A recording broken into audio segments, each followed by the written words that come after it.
العالمین والصلاة والسلام علی سید الانبیاء والمرسلین اما بعد فاعوذ باللہ من الشیطان الرجیم بسم اللہ الرحمن الرحیم۔ الحمدللہ الہادی پروگرام میں اللہ تبارک و تعالیٰ کے فضل و کرم سے مختلف قرآنی مضامین پر درس قرآن کا سلسلہ جاری و ساری ہے۔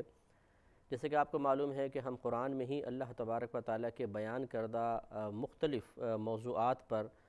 جو کچھ مواد بیان کیا گیا، جمع کیا گیا، اللہ تبارک و تعالیٰ نے نازل فرمایا، ہم ٹاپک وائز اس کا انتخاب کرتے ہیں اور پھر مستند تفاسیر کی روشنی میں آپ کی خدمت میں عرض کرنے کی سعادت حاصل کرتے ہیں۔ جن تفاسیر کا اکثر مطالعہ ان پروگرامز کی تیاری میں ہمارے ساتھ رہتا ہے، ان میں جلالین ہے، تفسیر خازن ہے، تفسیر بیضاوی ہے، تفسیر ابن کثیر ہے، اسی طرح علامہ زمخشری کی کشاف ہے، اور علامہ آلوسی صاحب رحمۃ اللہ علیہ کی روح البیان ہے، روح المعانی ہے، اور اسی طرح تفسیر کبیر۔ یہ وہ بڑی بڑی تفاسیر ہیں کہ آج اگر فی زمانہ کوئی شخص بالفرض قرآن کی تفسیر لکھنا چاہتا ہے تو ان تفاسیر سے بے نیاز ہو کر درست تفسیر کبھی بھی نہیں لکھ سکتا، اس لیے کہ یہ وہ علم کے پہاڑ تھے کہ جن پر اللہ تبارک و تعالیٰ کے کرم سے، اس کی عطا سے قرآن کا بے شمار اور بہترین فیض جاری ہوا، اور انہوں نے قرآن کے بارے میں وہ باتیں لکھ دی ہیں، اتنا مواد جمع کر دیا ہے، اس طرح اللہ تبارک و تعالیٰ کے مقصود کی تعیین کر دی ہے کہ اب بعد میں آنے والے یقیناً ان کے فیض کے بغیر آگے نہیں بڑھ سکتے۔ اس لیے جو کچھ ہم تفسیر آپ کی خدمت میں عرض کرتے ہیں، حتی الامکان مستند ذرائع سے، مستند حوالوں سے جمع کیا ہوا مواد آپ کی خدمت میں عرض کیا جاتا ہے، تو آپ بہت ہی قابل اطمینان طریقے سے اس مواد کو قبول کر سکتے ہیں اور بغیر جھجک کے اور انتہائی اعتماد کے ساتھ آپ کسی دوسرے تک اس کو منتقل کر سکتے ہیں۔ انشاءاللہ آپ کو کوئی پرابلم کسی بھی مقام پر محسوس نہیں ہوگی۔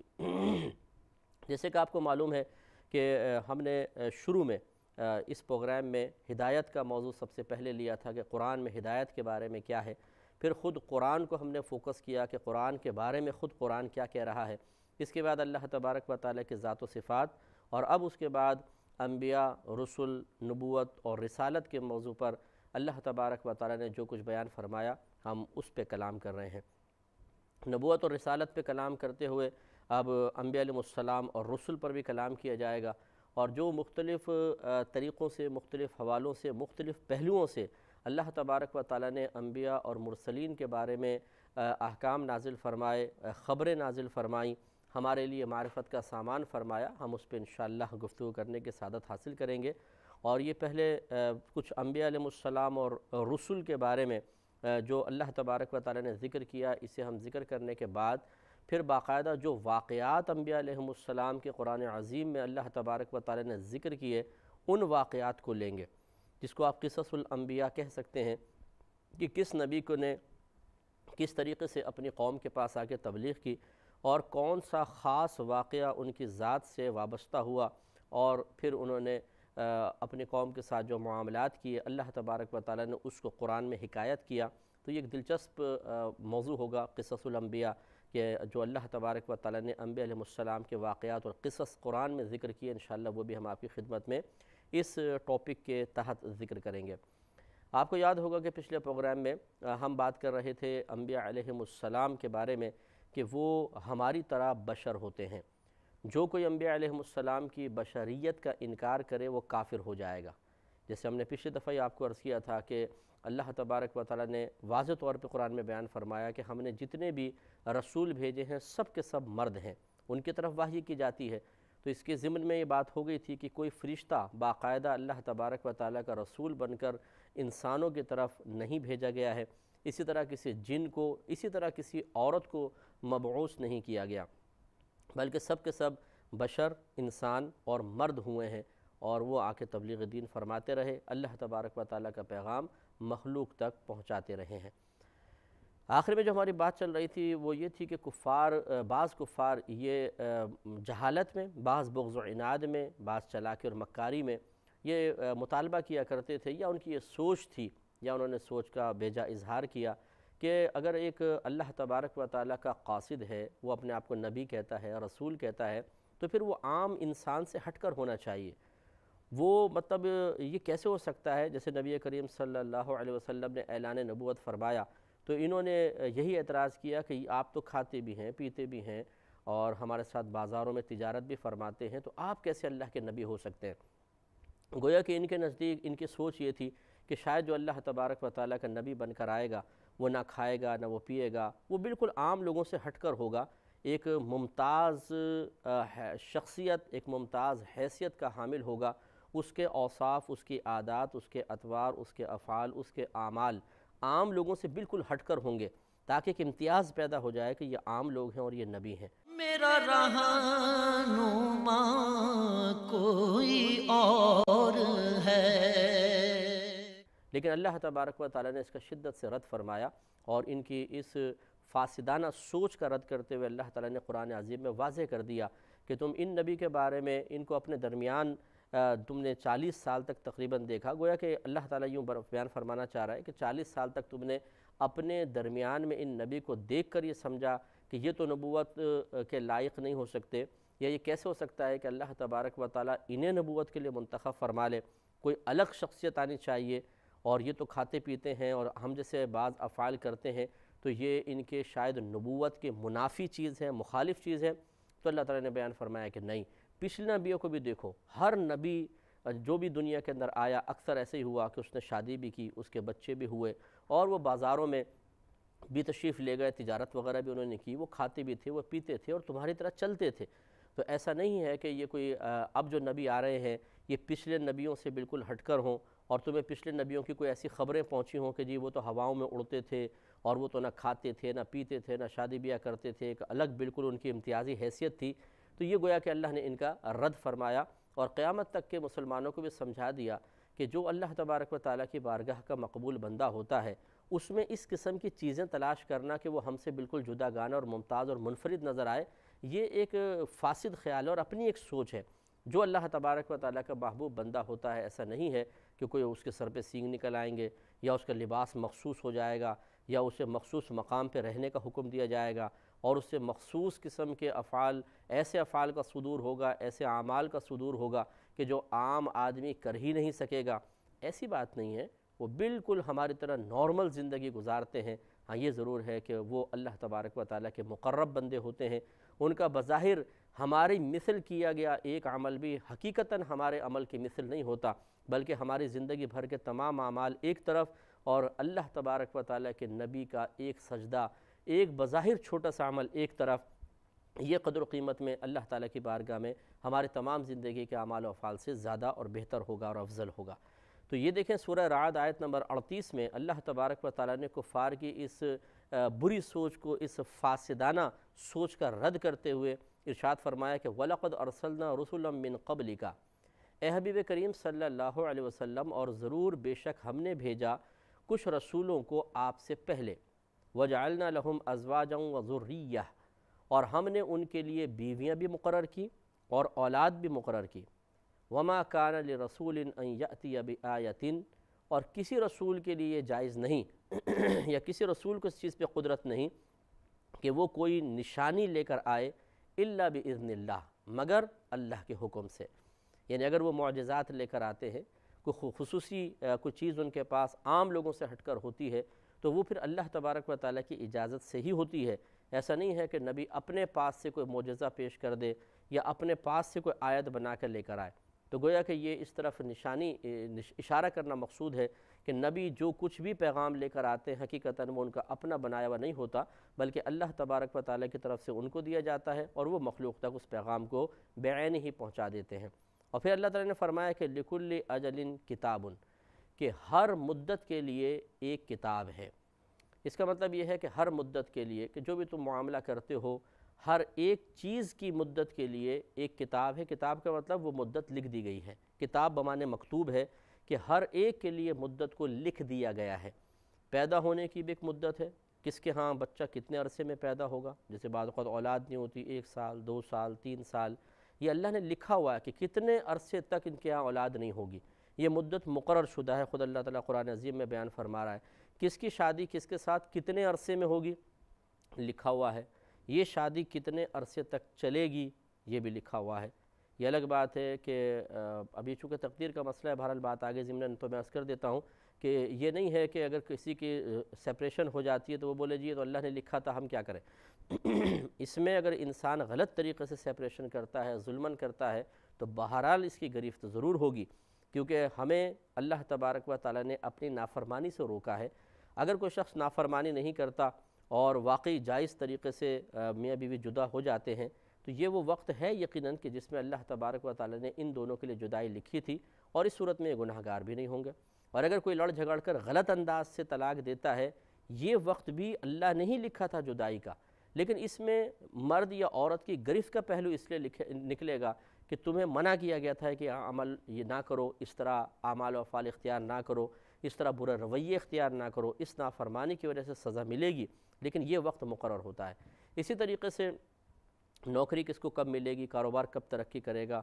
کب تک انسان دنیا میں زندہ رہے گا، یہ جتنی بھی مدتیں ہیں یہ سب اللہ تبارک و تعالیٰ کی طرف سے لکھ دی گئی ہیں۔ اور یہ آج کی بات نہیں ہے بلکہ بخاری کی روایت ہے کہ اللہ تبارک و تعالیٰ نے زمین و آسمان کی پیدائش سے 50,000 سال پہلے لوگوں کی تقدیریں لکھ دی تھیں۔ یہ تمام معاملات لکھ دیے گئے ہیں۔ اب یہ بہرحال بیچارے بعض عاملین ہوتے ہیں جو اس قسم کی باتوں میں مطلب بندش کا ایک تصور پیش کرنے کی کوشش کرتے ہیں۔ ہم نے بارہا آپ کو بتایا کہ بندش کا وہ ہرگز تصور نہیں ہے کہ اللہ تبارک و تعالیٰ تو کسی کو اولاد دینا چاہے اور کسی نے اس اولاد کو روک دیا، اللہ تعالیٰ کسی کو عزت دینا چاہے، کسی نے عزت کو روک دیا، اللہ تبارک و تعالیٰ کسی کے کاروبار کی ترقی کا فیصلہ کرے اور کسی نے جادو کر کے ٹونا کر کے اس ترقی کو روک دیا۔ اگر آپ بندش کا یہ تصور رکھیں گے تو یہ یاد رکھیں کہ کفریہ تصور ہے، اس لیے کہ گویا کہ آپ نے اس جادوگر کو یا عمل کرنے والے کو اس قابل سمجھ لیا یا اتنا بڑا سمجھ لیا کہ اس نے اللہ کے فیصلے کو بدل دیا۔ میرا رہنما کوئی اور ہے۔ ہم بارہا آپ کو سمجھا چکے ہیں کہ بندش کا یہ شرعی تصور ہرگز نہیں ہے بلکہ کفریہ تصور ہے۔ صحیح تصور بس اتنا ہو سکتا ہے کہ مثلا ایک شخص کے لیے اللہ تبارک و تعالیٰ نے فیصلہ فرمایا کہ یہ اتنے عرصے زندہ رہ کے مر جائے گا، مثلا 25ویں سال میں یہ مر جائے گا، اللہ کا فیصلہ ہے۔ اب کسی نے اس پہ جادو کروایا 25ویں سال میں ہی مثال کے طور پہ، اور جادوگر نے دعویٰ کیا دیکھنا یہ 1 سال کے اندر مر جائے گا مثال کے طور پر، اور واقعی جادو کیا 1 سال میں مر گیا،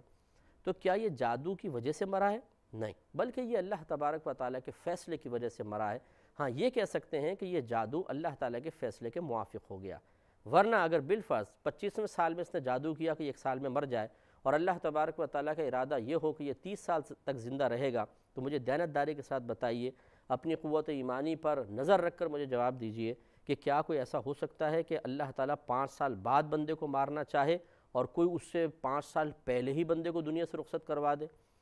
اگر آپ خدا نخواستہ کو یہ کہتا ہے کہ ہاں میں اس کا قائل ہوں تو وہ کافر ہو گیا، اسے تجدید ایمان کرنا پڑے گا، تجدید نکاح کرنا پڑے گا، کیونکہ گویا کہ وہ پھر جادوگر کو اس اتنا طاقتور تصور کر رہا ہے کہ اس نے اللہ کے فیصلے کو بدل دیا، اللہ تبارک و تعالیٰ کے ارادے کو ختم کر دیا، حالانکہ کوئی اللہ کے فیصلے کو نہیں بدل سکتا ہے۔ اس لیے ان باتوں پہ توجہ کرنے کی بہت ضرورت ہے۔ تو ضمناً بہرحال یہ بات آگے تو میں نے عرض کر دی، تو معلوم یہ ہوا کہ انبیاء علیہم السلام ایسا نہیں ہے کہ وہ بالکل ہم سے کوئی ہٹ کر ہی زندگی گزارتے ہیں، وہ ہماری طرح عام زندگی گزارتے ہیں لیکن خاص بندے ہوتے ہیں۔ اسی طرح سورہ الفرقان میں آیت نمبر 20 میں اللہ تبارک و تعالیٰ ارشاد فرماتا ہے کہ وَمَا أَرْسَلْنَا قَبْلَكَ مِنَ الْمُرْسَلِينَ،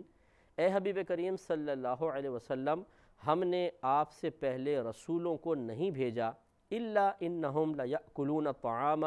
وَيَمْشُونَ فِي الْأَسْوَاقِ، مگر بے شک وہ ضرور کھاتے تھے کھانا اور چلتے تھے بازاروں میں۔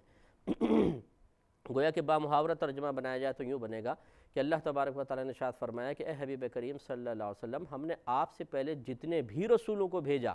وہ تمام کے تمام کھانا بھی کھاتے تھے اور بازاروں میں چلتے تھے۔ وَجَعَلْنَا بَعْضَكُمْ لِبَعْضٍ فِتْنَةً، اور ہم نے تم میں سے بعض کو بعض کے لیے ایک آزمائش بنا دیا ہے۔ اَتَصْبِرُونَ، تو کیا تم صبر کرو گے؟ وَكَانَ رَبُّكَ بَصِيرًا، اور بے شک آپ کا رب دیکھنے والا ہے۔ تو پہلے حصے میں اس کے دیکھیے کہ اللہ تبارک و تعالیٰ نے وہی کفار کی ایک غلط سوچ، ایک غلط مطالبہ، ایک غلط نظریے کا رد فرمایا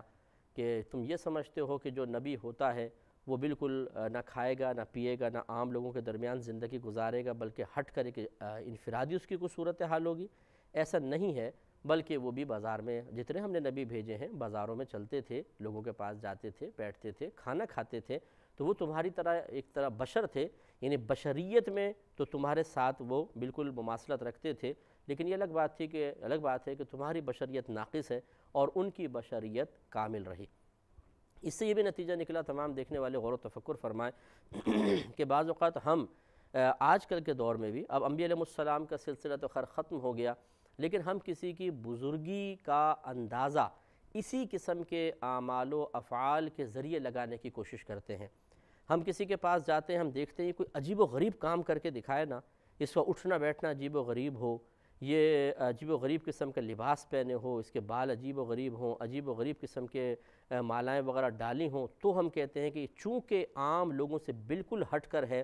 یہ ہوگا اللہ کا ولی۔ تو ہم تلاش کرتے ہیں ایک انفرادی چیز، ایک بالکل الگ چیز تلاش کرنے کی کوشش کرتے ہیں جو عام لوگوں میں نہ ہو۔ یہی وجہ ہے کہ ہم دھوکہ کھا جاتے ہیں۔ حالانکہ جو نبی رہے انبیاء علیہ السلام، وہ بھی ہماری طرح کھاتے تھے، پیتے تھے، شادیاں کرتے تھے، ان کے بچے ہوتے تھے، وہ بازاروں میں تجارت کرتے تھے۔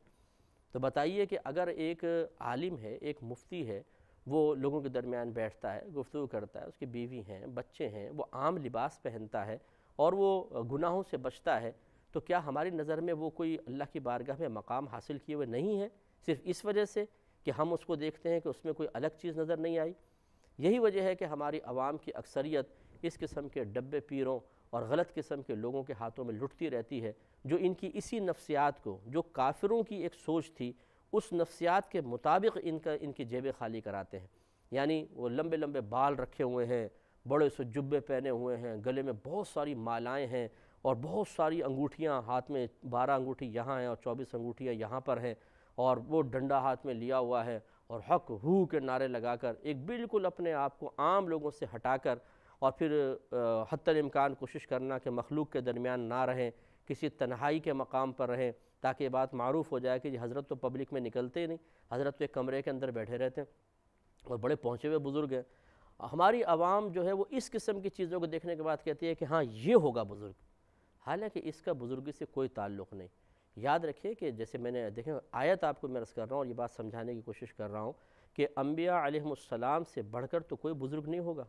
انبیاء علیہ السلام سے بڑھ کر کوئی عالم نہیں ہوگا، انبیاء علیہ السلام سے بڑھ کر لوگوں کی رہنمائی کا فریضہ سر انجام دینے والا تو کوئی نہیں ہوگا، انبیاء علیہ السلام اور رسولوں سے بڑھ کر اللہ تبارک و تعالیٰ کا مقرب کون ہو سکتا ہے؟ بالاتفاق ہر نبی تمام فرشتوں سے افضل ہے، تمام فرشتوں سے افضل ہے،